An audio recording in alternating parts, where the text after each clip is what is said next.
Bismillahirrahmanirrahim. Assalamualaikum warahmatullahi wabarakatuh. Waalaikumsalam warahmatullahi wabarakatuh. Ya, perkenalkan, nama saya Adin Bubilan dari Universitas Islam Negeri Sunan Gunung Jati Bandung, prodi atau jurusan Ilmu Al-Quran dan Tafsir. Oke, kita di sini ingin belajar tentang tafsir. Oke. Dikhususkannya bagian saya yaitu tafsir muqarrar. Apa itu tafsir muqarrar? Tafsir muqarrar adalah, absen dulu videonya. Belum ada. Oke. Oke. Andriana Rahayu.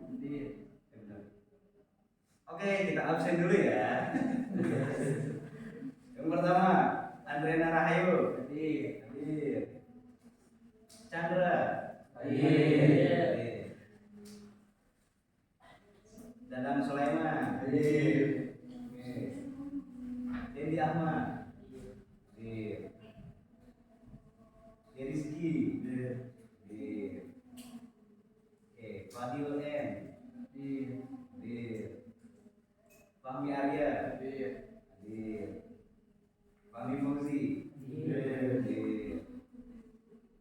Fahri Syaiful. Hadir.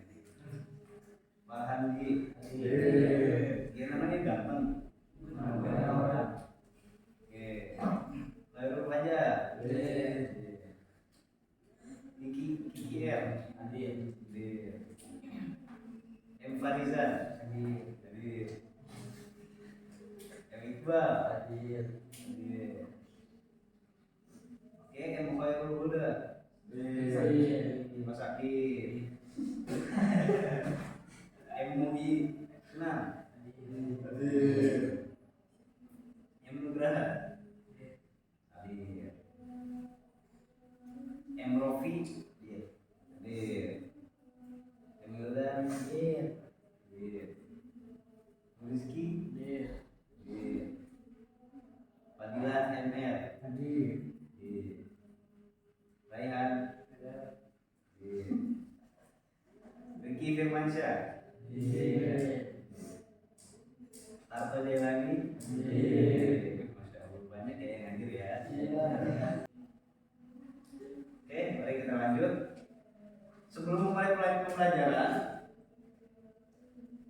alangkah baiknya kita berdoa terlebih dahulu ya. Oke, berdoa, dipersilakan. Doa mulai.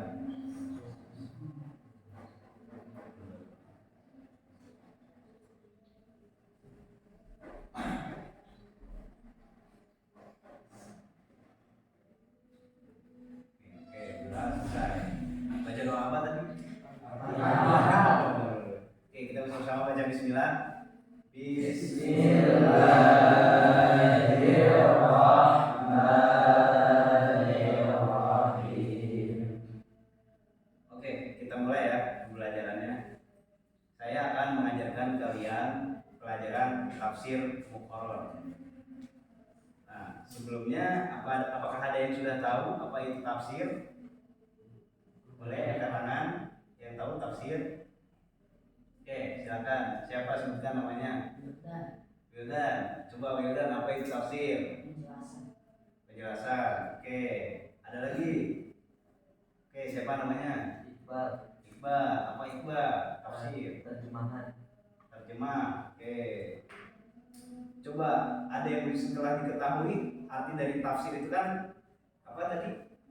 Terjemahan sama penjelasan. Ada yang tahu nggak contoh ayatnya? Sebutin contoh ayat. Qul huwallahu ahad. Oke, Qul huwallahu ahad.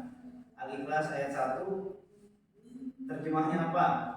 Katakanlah Muhammad dialah Allah yang Maha Esa. Katakanlah Muhammad dialah Allah yang Maha Esa. Oke, ada nggak tafsirannya? Tahu nggak tafsirannya apa?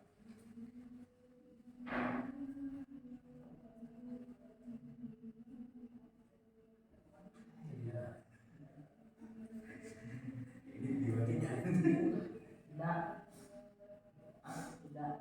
Ayat tuh. Oh, tidak tahu. Coba ada lagi nggak yang tahu satu ayat sama contoh tafsirannya kayak gimana? Ya silakan. Siapa tadi? Iqbal ya? Gimana Iqbal? Al-Fatihah ayat 2. Alhamdulillahirabbil alamin. Oke. Artinya jadi maksudnya seluruh puji milik Allah yang memangirani seluruh alam. Kalau tafsirannya segala puji hanya milik Allah yang Tuhan segala alam. Oh iya, itu dari tafsir apa jalurnya? Tafsir Jalalain. Oke, bagus. Nah, kamu pintar. Bagus baca.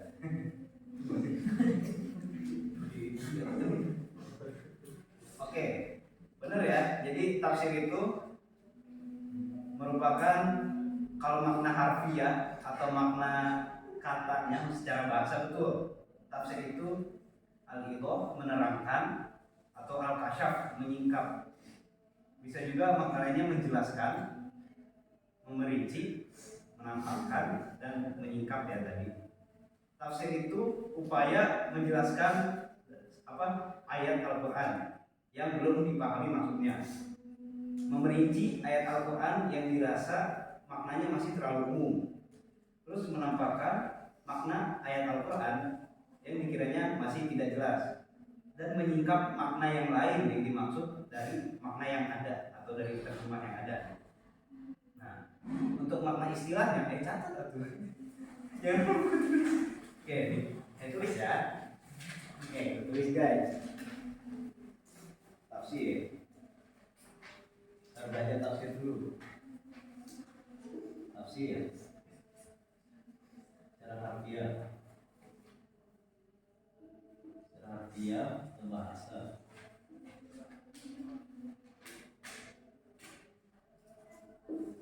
Yang pertama menjelaskan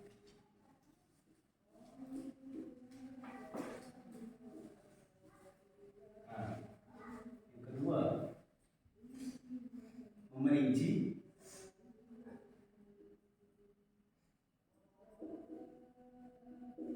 yang ketiga menyingkap,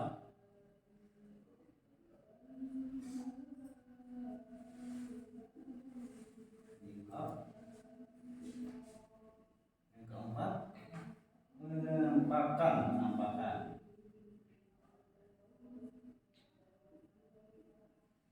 Oke, paham ya?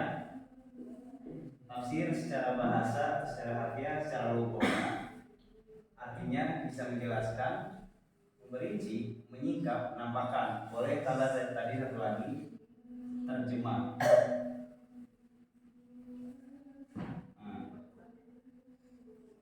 Gimana kalau secara bahasa atau secara istilahnya, selain kita mengetahui tafsir secara bahasa atau secara harfiah, kita juga harus tahu tafsir itu apa sih secara istilahnya. Namun sih anu dimaksud tafsir teh itu tafsir istilah.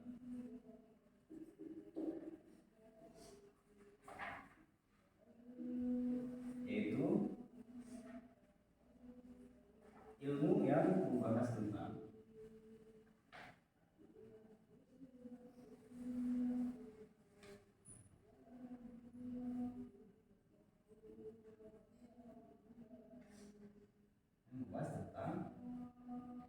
penerangan ayat-ayat Al-Quran.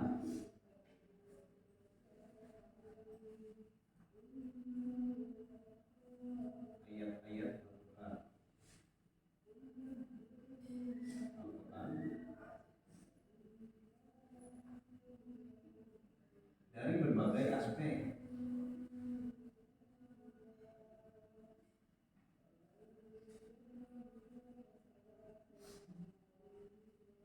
Oke, paham ya? Kalau secara bahasa tafsir itu bisa diartikan menjelaskan, fassaru yufassiru menjelaskan atau memperinci, menyingkap, menampakkan dan bisa juga dimaknai terjemah. Soalnya ayat sebeberapa kasusnya ada beberapa kasus bahwasanya terjemahan itu disebutnya juga tafsir, dianggap tafsir. Contohnya aya Al-Qur'an terjemahan berbahasa Sunda. Eta lebetna atau maksudnya Al-Qur'an terjemah atau tafsir. Coba, Al-Qur'an terjemah bahasa Sunda itu maksudnya ke bidang terjemah atau bidang tafsir. Nah, kalau dari segi bahasa itu maksudnya terjemah. Tapi kalau dalam ilmu tafsir, Al-Qur'an terjemah bahasa Sunda itu masuk ke tafsir. Karena terjemah itu kan atau tafsir itu kan penjelasan dari pemahaman yang sebelumnya tidak ada menjadi ada. Kan sebelumnya orang Sunda belum memahami Al-Quran dari bahasa Arab kan. Nah, dengan adanya tafsir terjemah, maksudnya dari adanya Al-Quran diterjemahkan ke bahasa Sunda, berarti kan yang pengarangnya yang menerjemahkan dari Arab ke Sundanya memiliki maksud untuk menjelaskan Al-Quran artinya dari bahasa Arab ke bahasa Sunda. Itu pahamnya? Makanya terjemah Al-Quran berbahasa Sunda itu disebut tafsir. Makanya terjemah pun bisa disebut tafsir. Oke, paham? Secara istilah ilmu yang membahas penerangan ayat-ayat Al-Quran dari berbagai aspek. Kan tafsir itu banyak ya, ada yang dari aspek bahasa, ada yang nerangin aspek tauhidnya, ada yang nerangin aspek fikihnya, ya kan? Jadi dalam satu ayat Al-Quran itu kan ada yang membahas fikih, ada yang membahas kisah, ada yang membahas hukum, ya kan? Ada yang membahas tauhid. Nah, oke, dicatat semuanya. Nah, sebelum kita membahas ke topik utama yaitu tafsir muqarrar, kita harus tahu dulu nih ada beberapa metode ulama dalam membuat karya tafsir. Oke, harus dulu.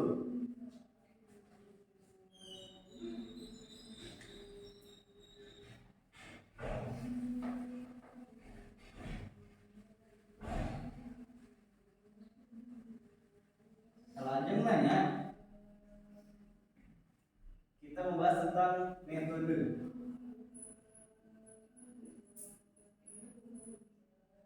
Nah, kalian kan tadi sebelum masuk ke sini kan ke masjid dulu kan?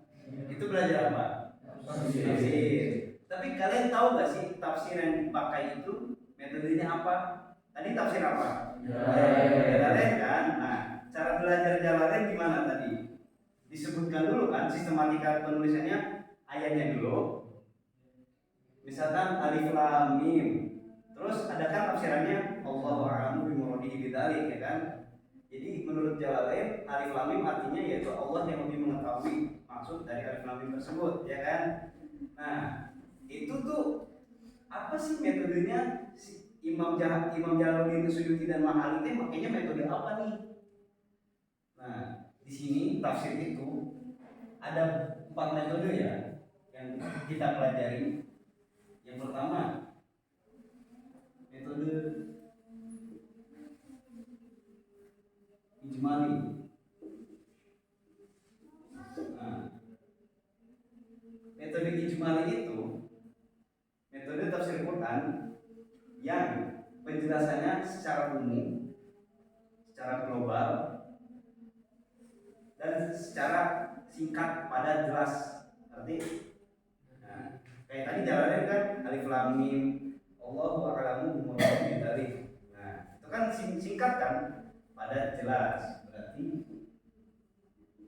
ini cenderungnya singkat, padat, jelas. Oke. Yang kedua, metode tahlili. Oke.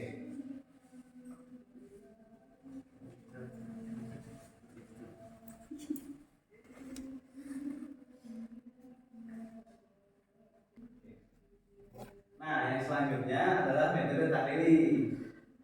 Metode tahlili yaitu metode tafsir Quran yang penjabarannya terurut sesuai mushaf Al-Quran. Jadi tahlil itu maknanya terlepas dan terurai. Si tahlil itu yang lebih panjang dari ijmali karena dia terurai. Terus sama juga runtutannya sesuai surat yang ada dalam Al-Quran. mulai mushaf.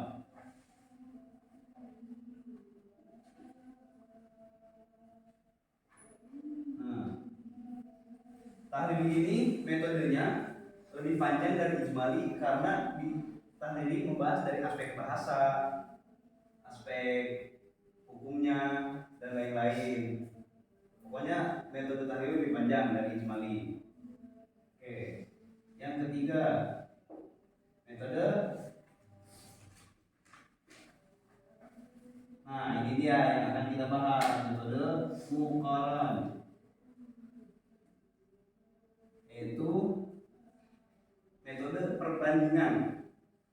Muqaran itu membandingkan ayat Al-Qur'an yang redaksinya sama, maknanya berbeda, atau boleh jadi redaksinya maknanya sama, redaksinya berbeda. Nanti kita jabarkan lebih jauh ya. Perbandingan.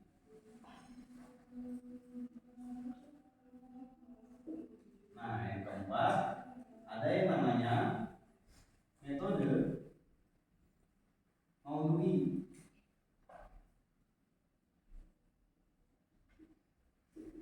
Nah, metode maudhu'i ini disebut juga tafsir tematik. Jadi sesuai tema yang dibahas oleh si pengarang tafsirnya. Kalau metode maudhu'i ini, kalau kalian pernah lihat atau pernah baca beberapa buku atau tafsir, misalkan mukjizat ilmiah dalam Al-Quran. Nah, isinya ayat-ayat Al-Quran berkenaan dengan sains.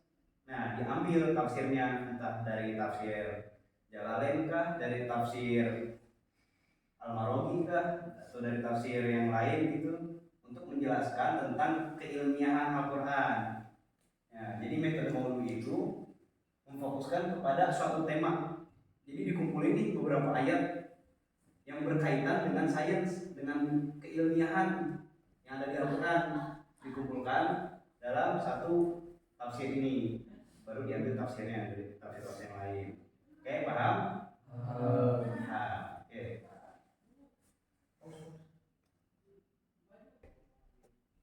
Oke, yang akan saya bahas pada kesempatan kali ini yaitu metode muqaran dalam tafsir. Kita fokuskan pembahasan ke metode yang satu ini, muqaran. Nah, fokusnya semua. Jadi, selain kitab Jalalain yang kalian ketahui dari itu kan namanya produk tafsir kan, karya ulama kan. Jadi Syekh Jalaluddin Asyuti dan Al-Mahalli kerjasama kan, dan diteruskan karyanya jadi Jalalain. Nah, ada juga tafsir menggunakan metode muqaran. Nah, muqaran itu perbandingan.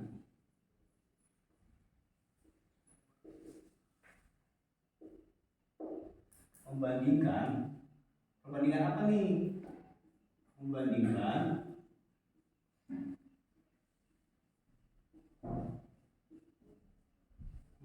ayat yang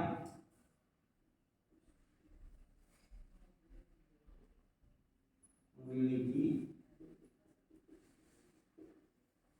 redaksi yang sama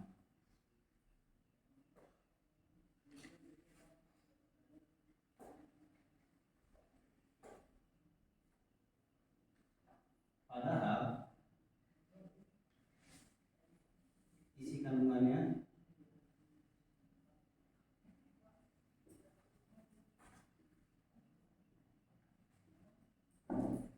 berbeda. Atau bisa juga sebaliknya, membandingkan ayat yang redaksinya rada beda tapi kandungannya sama gitu. Atau sebaliknya.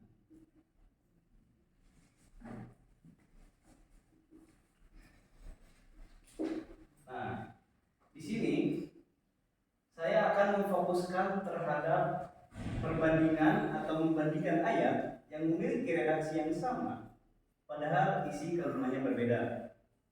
Nah, contoh dalam Quran surat Al-Qasas ayat 20 dan surat Yasin ayat 20. Oke. Contohnya. Contoh.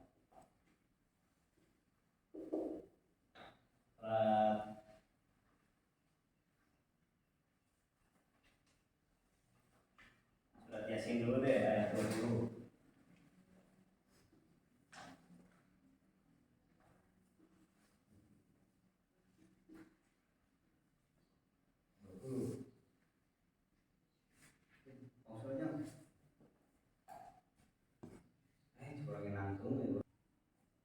Oke, bisa kita lihat contoh selanjutnya. Gak apa-apa, sambil nulis aja sekalian. Yang udah nulis langsung dengerin ya. Contoh tafsir Muqarran ya. Perbandingan ayat yang redaksinya mirip padahal isi dan tujuan dan kandungannya berbeda. Kita lihat di surat Yasin, coba baca bareng-bareng. Bismillahirrahmanirrahim. Ayo, coba kita baca dulu bareng-bareng ayatnya. 1, 2, 3.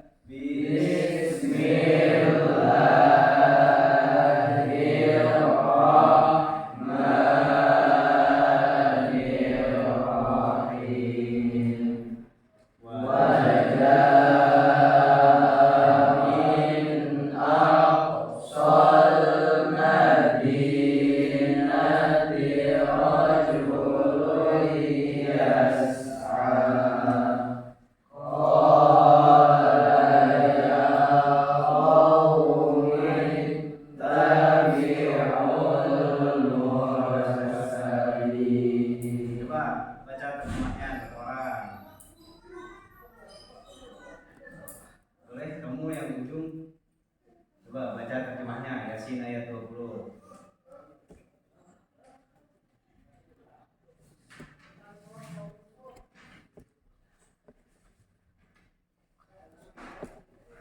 Datanglah dari ujung kota seorang laki-laki dengan bergegas dia berkata, wahai kaumku, ikutilah utusan-utusan itu.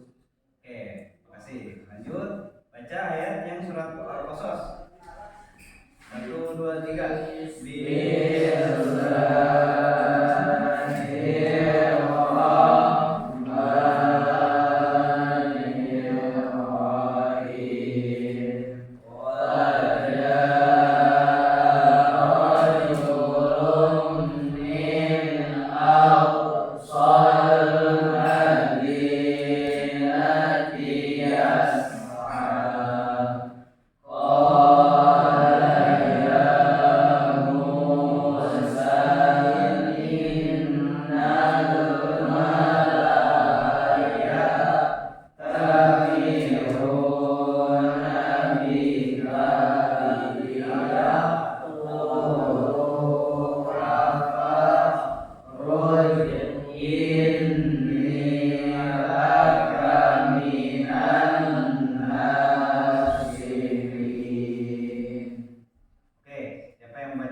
Wahai Musa, sesungguhnya para pembesar negeri sedang memenuhi tentang engkau untuk membunuhmu.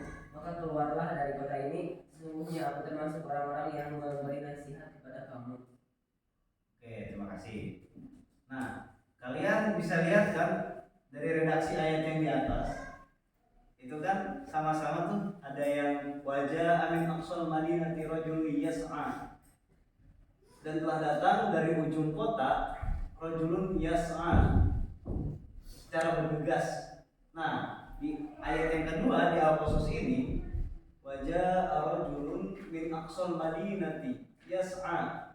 Nah, kalau yang di atas kan itu jar majrurnya dulu kan, minnya dulu kan didahulukan, aqsal madinah rajulun. Kalau yang bawah rajulunnya dulu di Al-Qasas. Wajah rajulun, telah datang rajul min aqsal madinah, yas'a. Kalau diterjemahkan kan ini sebenarnya sama kan artinya, cuman beda penempatan si rojulnya aja.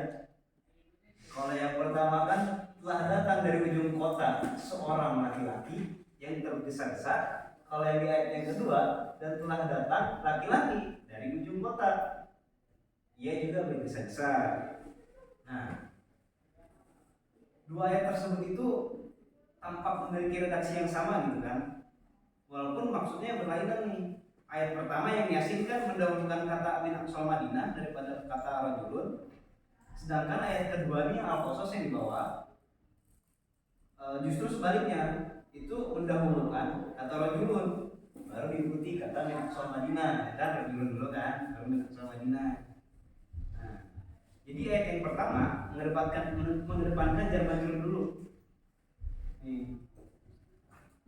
Nah, baru yang ayat kedua mengedepankan rajul dulu baru jar majrurnya gitu. Tapi secara terjemah ini sama, cuman penempatan kata rajulnya aja yang berbeda.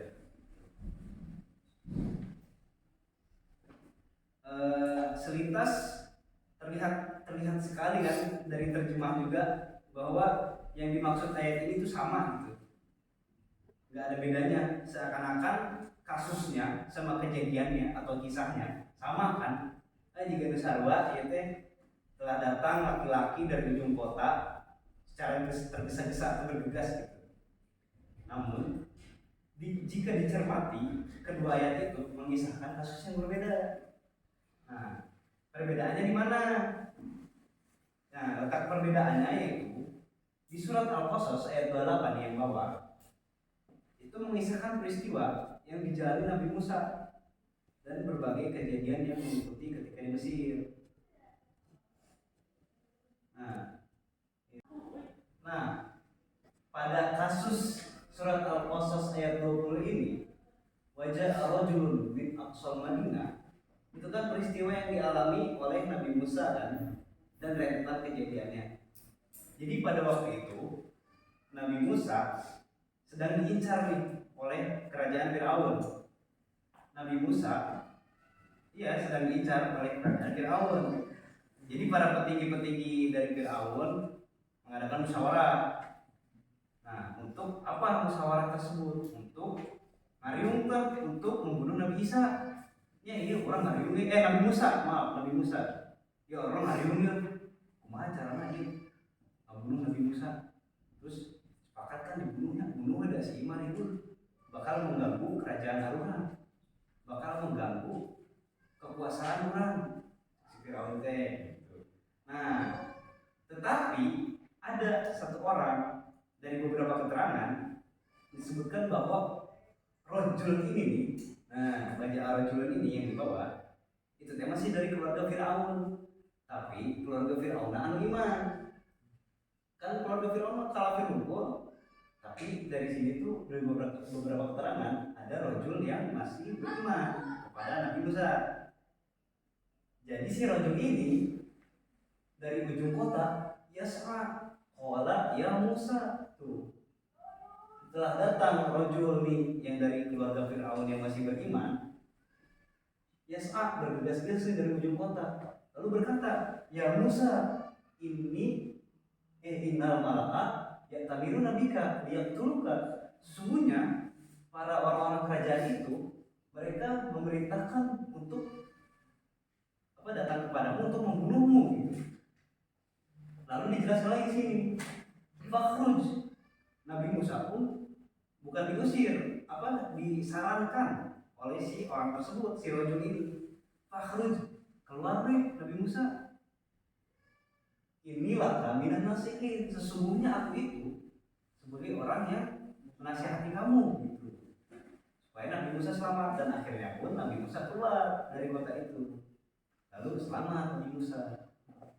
Sama kan redaksinya ini rojulun juga kan seorang tapi kasus yang di surat Yasin itu berbeda. Nah, kalau di surat Yasin ayat 20 itu berkenaan dengan kisah yang dialami oleh penduduk sebuah kampung. Catat nih, dikasih keterangan ya di ayat surat Yasin. ashabul qaryah, penduduk desa atau penduduk kampung. Tulis, penduduk desa atau penduduk kampung. Namanya Antioquia atau Antioquia. Kalau ini kan kisah Nabi Musa nih, ayat seperti ini. Kisah Nabi Musa.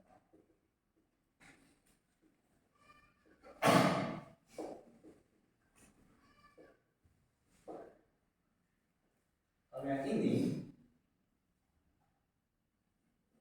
nah, ini tuh kisah Nabi Isa.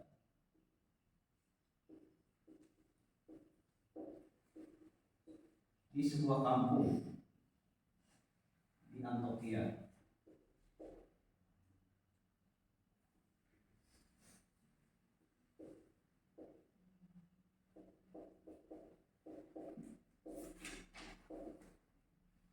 Atau Antioquia.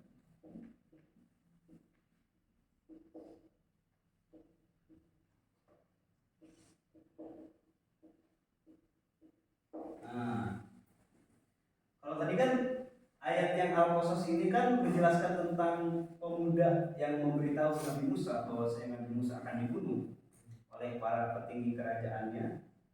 Tapi di surat Yasin ini, wajah min aqsal madinah rajulun yas'a, dan telah datang dari ujung kota seorang laki-laki yas'a yang bergegas.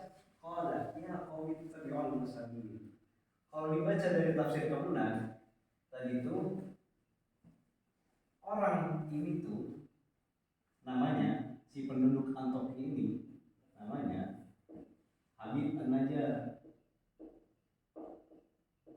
Habib An-Najjar, boleh maka ditulis, boleh enggak, soalnya di Al-Quran pun ada tanda kurungnya. Ini tuh Habib An-Najjar. Qala ya qaumi tabi'ul mursalin. Ada utusan Nabi Isa yang datang ke daerah ini nih, ke kampung Antioquia atau Antioquia, ingin berdakwah. 3 utusan tersebut dari Nabi Isa. Akan tetapi kedatangan mereka malah diserang atau ditolak. Jadi yang penduduk Antioquia ini, kedatangan 3 utusan ini tidak diterima. Makanya pas pengen disiksa, nya kergeriung gitu ya, aku penduduk Antioquia, si pemuda-pemuda usul itu. Nah, datang wajah min aqsal madinati rajulun yas'a qala ya qaumi tabi'ul mursalin. Ketika Habib An-Najjar datang dari ujung kota secara bergegas, sama juga untuk memperingati bahwasanya ya qaumi, wahai kaumku, atau kaum yang ada di Antioquia ini, ittabi'u, ikutilah mereka. Siapa yang dimaksud mereka itu? Al-Mursalin. Nah, ini dia nih Al-Mursalin itu yang 3 pemuda itu yang utusan Nabi Isa datang untuk ke Antioquia itu. Nah, redaksinya sama kan? Wajah al-Mursalin ya ada lah sebagainya. Tetapi kasusnya, kisahnya, tujuannya berbeda. Ya, nanti itu yang dimaksud tafsir muqarrar. Kalau tadi Jalalain kan cuma menjelaskan dari ininya doang kan, maksud kaum itu apa, itu kan, maksud Aqsal Madinah itu apa, itu penjelasannya. Tapi kalau tafsir muqarrar itu lebih luas karena menggunakan berbagai macam tafsir. Ini juga kan diambilnya tadi dari tafsir Menar, ada juga yang dari Jalalainnya, ada juga dari tafsir Tahlilinya juga. Dan kebanyakan tafsir ini, tafsir muqarrar, diambil dulu ayatnya yang sama redaksinya, baru dicari tafsirannya. Ini ayat ini sama nih, bunyinya sama, tapi maksud dan tujuannya sama juga gak sih? Nah, sebelum cari tafsirannya, kita tahu dari mana sih bahwa ada ayat yang sama? Nah, itu dia fungsinya kitab ini, Mutasyabih Lafzi. Kitab ini isinya yang kayak gini. Tuh. Ada Ustadz Cece Abdul Wali namanya, beliau mengarang kitab ini. Ini tuh judulnya kan Mutasyabih Lafzi. Keserupaan kumpulan ayat-ayat Al-Quran dengan kemiripan untuk menghafal Ini sangat berguna untuk mempelajari tafsir muqarrar. Karena tafsir muqarrar kan yang dipakai perbandingannya redaksi ayatnya kan yang sama tuh. Misalkan contoh An-Nahl ayat 34. Tuh. Ayat 34 itu tuh redaksinya sama surat Al-Jathiyah ayat 33, sama surat Az-Zumar ayat 48, sama Az-Zumar ayat 51, itu redaksinya sama-sama juga. Itu. Makanya orang yang mempelajari tafsir ini dipastikan memiliki wawasan yang luas. Karena setidaknya tahunya kumpulan-kumpulan ayat yang redaksinya sama, itu mereka pasti udah baca semua Al-Quran. Makanya udah tahu ini sama nih, ayat ini sama ini. Makanya saya kasih contoh salah satunya, karena kalau saya sebutin terlalu banyak dan bakal memakan waktu yang lama. Makanya saya kasih contoh yang saya kira mudah untuk kalian. Yang pertama surat Yasin ayat 20, yang kedua surat Al-Qasas ayat 20 juga. Ayat ini redaksinya sama, dan tetapi maksud dan tujuan serta kisah peristiwanya berbeda. Gitu. Paham? Nah, sudah terbuka nih tafsir apa? Artinya udah tadi. Terus tafsir metodenya ada berapa? Ada 4. Nah, yang pertama ada metode ijmali kayak Jalalain, terus metode tahlili. Terus ini tafsir muqarrar, ini contoh kitabnya. Terus ada metode maudhu'i yang tematik tadi, yang misalkan tema ilmiah dikumpulin jadi satu kitab, ayatnya tentang ayat-ayat sains. Nah, tafsirnya ngambil. Ini pun kan cuma ada ayatnya doang kan. Nah, tafsirnya diambil dari berbagai macam. Makanya penjelasan orang yang memakai muqarrar referensinya banyak. Bisa dari tafsir Al-Marogi, bisa dari tafsir Jalalain juga, suatu tafsir juga, untuk merincikan penjelasan-penjelasan dari ayat-ayat yang ini gitu. Oke.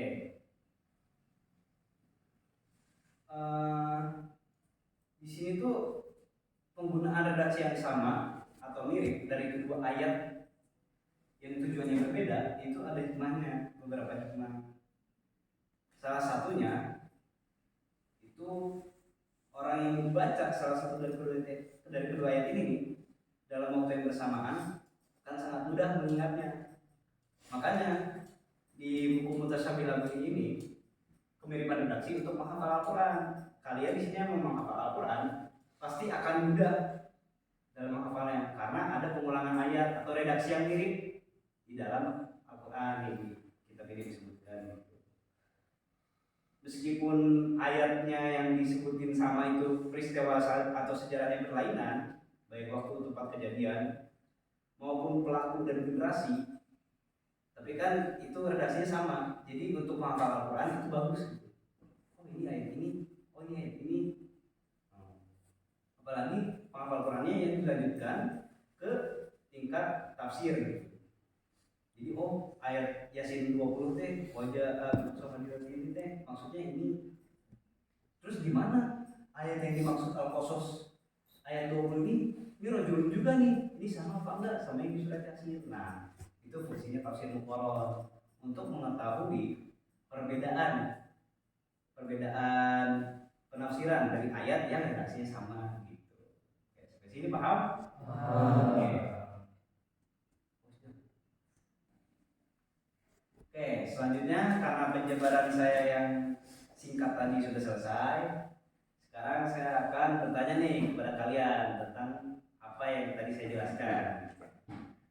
Oke, yang pertama, ada yang bisa jawab nih, pada kata apakah kedua ayat tersebut berkaitan? Oke, saya tahu. Ini kata yang mana nih yang nyambung gitu kan? Oke. Wajah, bagus, bentar. Oke, ada lagi. Rojulun yas'a, tuh bagus, ada lagi.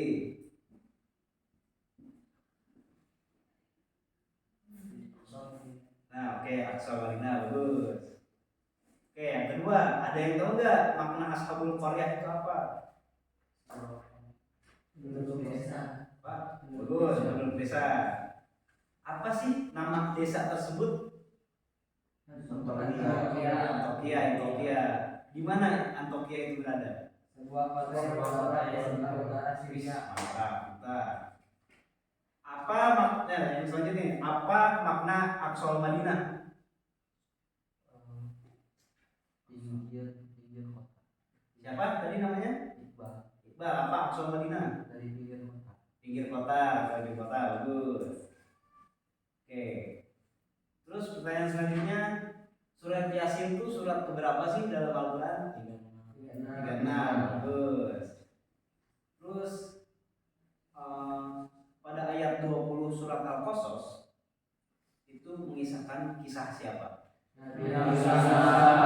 Bagus. Terus jumlah ayat surat Yasin ayat seberapa sih? 8. Berarti sering ngaji Yasin.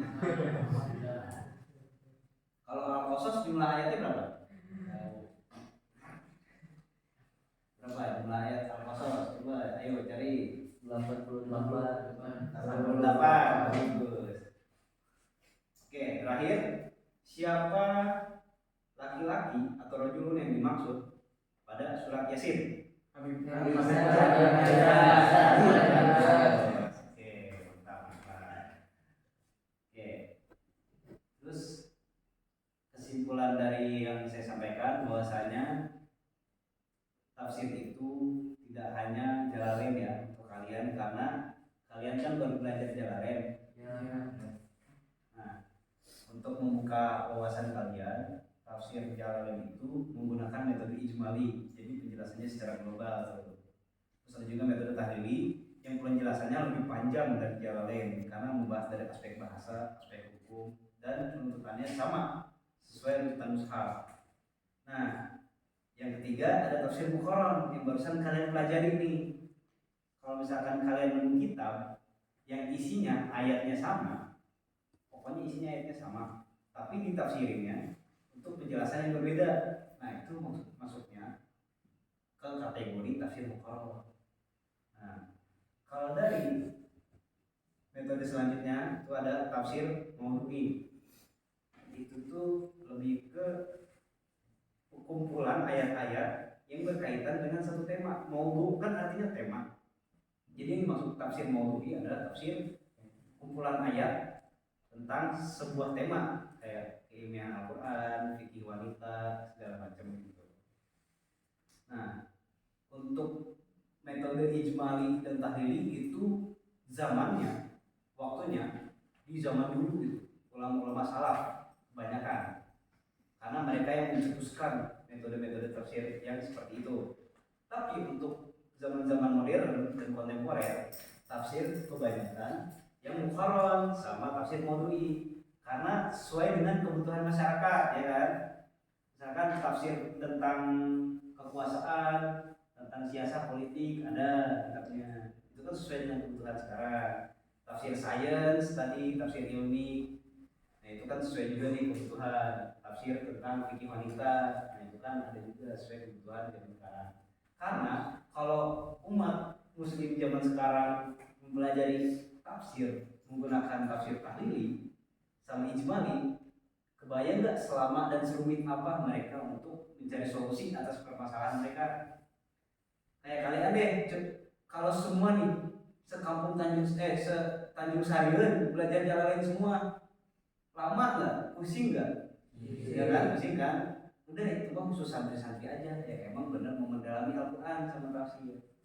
Tapi kalau untuk masyarakat awam yang membutuhkan solusi cepat, itu ada tafsir Maudhu'i gitu.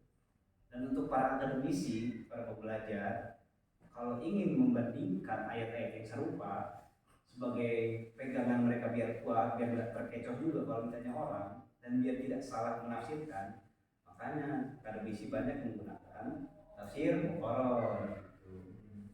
Oke, cukup paham semuanya? Baik, cukup sekian dari saya, kurang lebihnya mohon maaf apabila ada salah-salah kata, itu mohon dari saya. Apabila ada hal yang baik-baik tolong kalian ambil, karena itu juga berasal dari Allah dan untuk kebaikan kalian semua juga. Terima kasih atas perhatiannya. Wabillahi taufiq wal hidayah. Wassalamualaikum warahmatullahi wabarakatuh. Waalaikumsalam.